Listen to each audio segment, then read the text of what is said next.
This is, I think, a very important topic that tends to be misunderstood a lot, and I wanted to give you a little bit more color into this phenomenon of doing something and then feeling really bored and therefore feeling very sleepy. Now, every time you study, you might feel very sleepy, but the problem is the thing that you're studying is something that you really need to study for. So you need to be staying awake, but at the same time, the more you try to focus, the more sleepy you feel. And we have to understand that the primary reason why this is we don't genuinely have a deep vested interest in wanting to do this. That's why it feels forced. That's why it feels belaboring. That's why it feels so boring. But we try to solve this the other way around. We try to solve the phenomena of getting sleepy. So that's why we have a very high caffeinated culture, right? 5 hour energy, coffee, and all these things, and different kinds of stimulation, all these things to help you what? Deal with the sleepiness.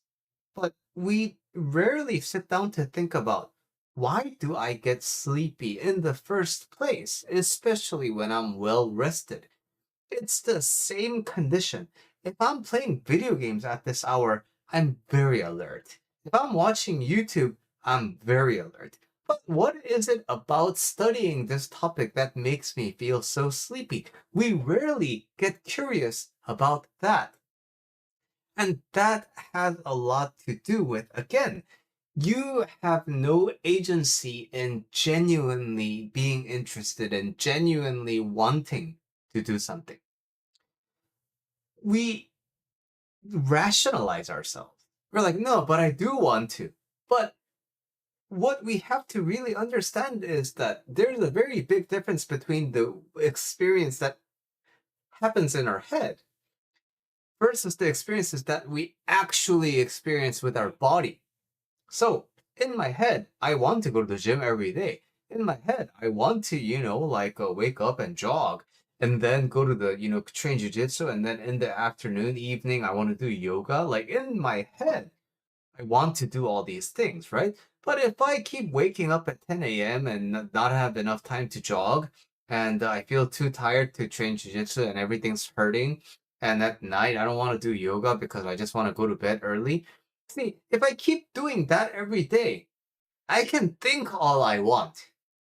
I can think I want to do this all I want. But the actual lived experience that I have is telling me I don't actually want to do all that. I would actually rather sleep in. I would actually rather be comfortable. I would actually rather have more time to sleep. My body is already telling me what I want. So in this case, I think I want to study because I think I'm interested. But the body is already telling me, no, actually, I would rather sleep than do this. So we have to be honest with ourselves here. We have to understand that, yes, I don't want to do this. So how do I deal with that? You have two pathways. You either train yourself to become the person who can gladly do things that they don't want to do. Or you can change your relationship with the subject and actually be interested in the topic so that you are self-motivating to learn. Those are the two options. The other than that is just a distraction. Other than that, you're solving for the wrong problem. But as I've explained or attempted to explain in this 4-minute video, it's a very nuanced topic, but it's very important that you think about these things early on in your college days.